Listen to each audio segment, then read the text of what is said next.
आइए आनंद रामायण विवाह कांड के 7वें सर्ग में अब हम प्रवेश करते हैं।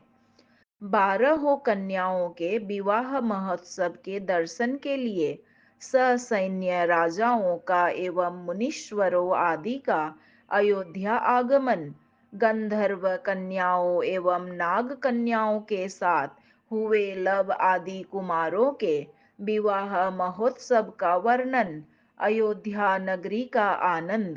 श्री रामदास बोले, उन ज्योतिर्विदों ने तथा महर्षि वशिष्ठ जी ने श्री राम के समक्ष ही उन 12 कन्याओं से किसका विवाह किसके साथ होगा इसका निर्णय किया। कंजानना का विवाह लव के साथ, कंजाक्षी का अंगद के साथ, कंजाघ्री का चित्रकेतु के साथ, कलावती का पुष्कर के साथ, कालिका का तक्ष के साथ, कमला का सुबाहु के साथ और मालती का यूपकेतु के साथ। इस प्रकार 7 नाग कन्याओं का विवाह गणकचार्यों ने निश्चित किया।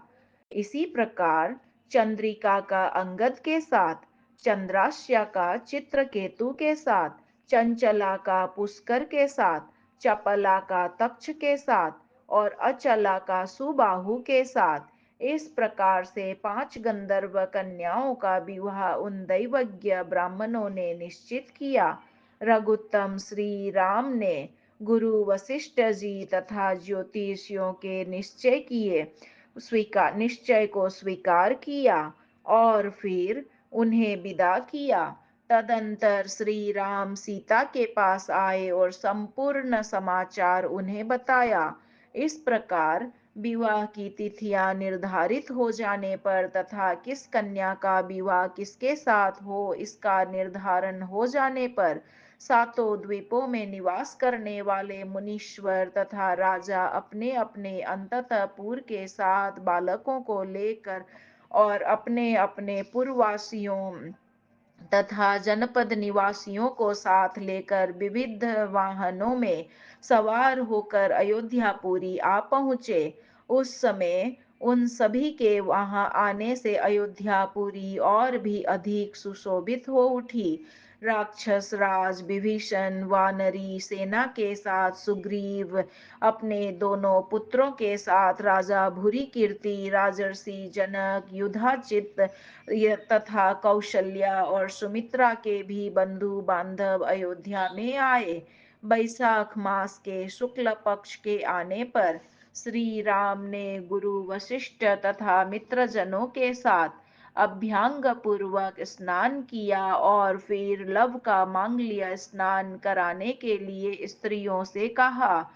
तदंतर शुभ मुहूर्त के उपस्थित होने पर सीता आदि माताओं ने वधुओं को लगाए गए हल्दी तेल के उपटन से शेष बचे उपटन को लव के शरीर में भली भांति लगाया और बालकों के साथ प्रसन्नता पूर्वक एवं स्वयं भी स्नान किया।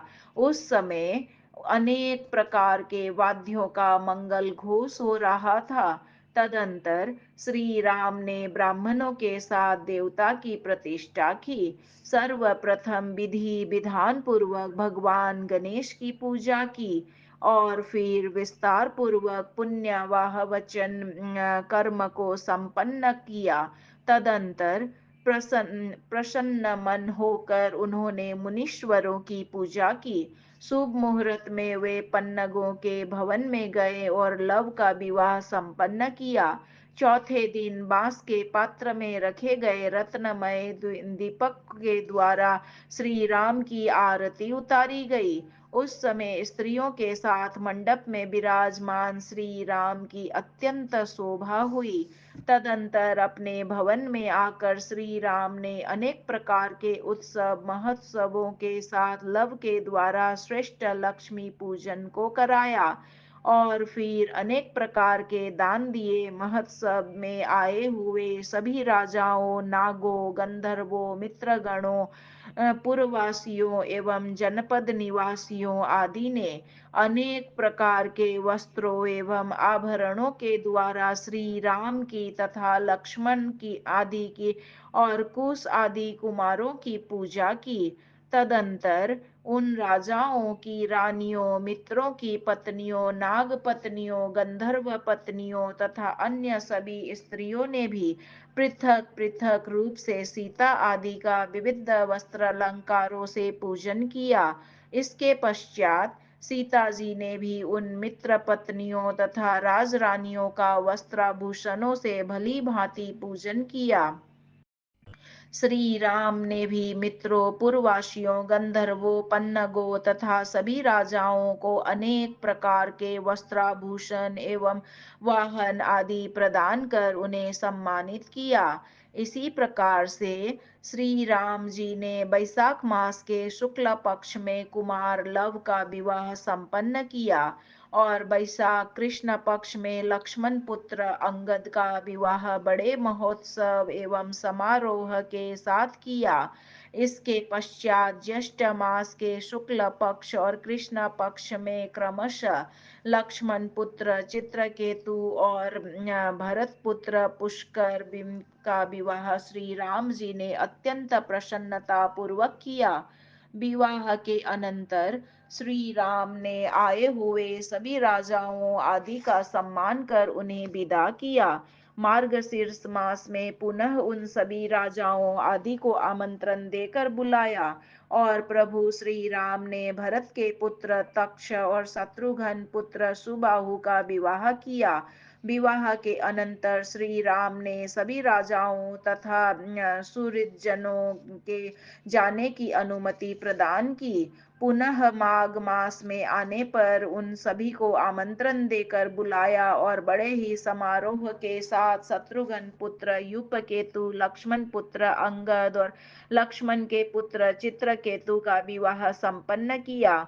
विवाह के अनंतर सभी राजाओं आदि को विदा किया। उसके पश्चात फागुन मास उपस्थित होने पर भरत के पुत्र पुष्कर और तथा तक्ष तथा शत्रुघ्न पुत्र सुबाहु का विवाह किया। इस प्रकार श्री राम जी ने 12 विवाह बड़े ही उत्साह के साथ संपन्न किए। तदंतर सभी राजाओं आदि द्वारा पूजित एवं सम्मानित श्री राम ने स्वयं भी उनको सम्मानित कर उन्हें विदा होने की आज्ञा प्रदान की। इसके साथ ही रघुद्वह श्री राम ने सभी मुनीश्वरों का भी पूजन करके उन्हें विदा किया, किंतु गंधर्व तथा सात नाग प्रसन्नता पूर्वक अयोध्या में ही टिके रहे। वे श्री राम को छोड़कर अपने लोक में नहीं गए। उन्होंने अपने अपने मंत्रियों को अपनी अपनी राजधानी में भेज दिया। वे श्री राम के अपने धाम वैकुंठ गमन तक अयोध्या में ही रहे और जब श्री राम वैकुंठ धाम पधारेंगे वे भी उनके साथ ही सांतानिक लोकों को जाएंगे, इसमें संशय नहीं है। श्री राम वर्ष भर में होने वाले उत्सवों में अपने परिजनों, मित्रजनों, पूर्ववासियों तथा बंधु बांधवों के साथ उन पन्नगों तथा गंधर्वों के भवनों में जाकर भोजन आदि किया करते थे। अयोध्या नगरी में घर घर में नित्य बड़े ही आनंद के साथ महोत्सव हुआ करते थे। सर्वत्र आनंद ही आनंद छाया रहता था, कहीं भी कोई अशुभ नहीं होता था। तदंतर श्री राम ने कुश, लव आदि 8 कुमारों के लिए पृथक पृथक 8 भवनों का निर्माण कराया और विधिवत ग्रह शांति आदि कराकर उन उन भवनों में अपनी अपनी पत्नियों के साथ सुखपूर्वक सभी कुमारों को ठहराया। श्री लक्ष्मण आदि भाई अपने अपने भवनों में अपनी अपनी स्त्रियों के साथ पहले से ही सुखपूर्वक निवास कर रहे थे। सुमित्रा पुत्र लक्ष्मण अपने भवन में आनंद से निवास करने लगे। कैकई 1 मास भरत के भवन में तथा 1 मास तक सुखपूर्वक शत्रुघ्न के भवन में निवास करती थी। इस प्रकार कैकई दोनों पुत्रों के यहाँ आनंद से रहने लगी। कौशल्या श्री राम के भवन में निवास करती थी, जहाँ सीता उनकी भली भांति सेवा किया करती थी। इस प्रकार से वे सभी भाई तथा उनके पुत्र अलग अलग अपने वाहनों, सेवकों, दासियों, गौओं आदि के साथ पृथक पृथक निवास करने लगे। वे सभी लक्ष्मण आदि तथा कुश आदि पुत्र अपने अपने भवनों में नित्य प्रातः स्नान आदि कृत्य संपन्न करके हवन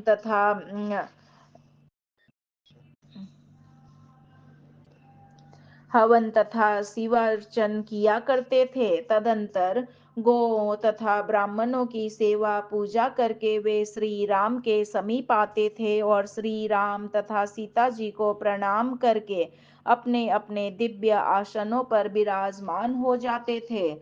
उन सभी की स्त्रियां भी स्नान आदि से निवृत्त होकर देवी दुर्गा का पूजन करती थी और फिर सीता जी के पास जाकर उन्हें प्रणाम करके उनकी आज्ञा से अपने अपने आसनों पर बैठ जाती थी। तदंतर वे सभी लक्ष्मण आदि तथा कुश आदि कुमार कुलगुरु महर्षि वशिष्ठ जी के मुख से पुराणों की कथा का श्रवण करने के अनंतर अपने अपने भवन को प्रस्थान करते थे। मध्याह्न काल आने पर आ, श्री राम द्वारा आहूत होकर वे सभी प्रसन्नता पूर्वक मध्याह्नकालीन भोजन करते थे। उन सभी की स्त्रियों को भी सीता जी अपने भवन में बुलाती थी और वे सभी सदा ही सीता जी के साथ भोजन किया करती थी। कभी कभी वे लक्ष्मण आदि भाई तथा कुश आदि कुमार प्रसन्नता पूर्वक श्री राम एवं सीता को अपने भवन में आदर पूर्वक बुलाकर ब्राह्मणों के साथ भोजन कराते थे। इस प्रकार उन सभी बंधु बांधवों तथा स्त्रियों सहित बालकों के साथ श्री सीता राम अत्यंत आनंदित हुआ करते थे। किसी का किसी के साथ कभी भी किसी प्रकार का कलह नहीं होता था। सर्ग 7 यहाँ संपूर्ण हुआ। सियावर रामचंद्र की जय, पवन सुत हनुमान की जय। श्रीमन नारायण नारायण नारायण, भजमन हरि नारायण नारायण नारायण। बोलो हरि नारायण नारायण नारायण।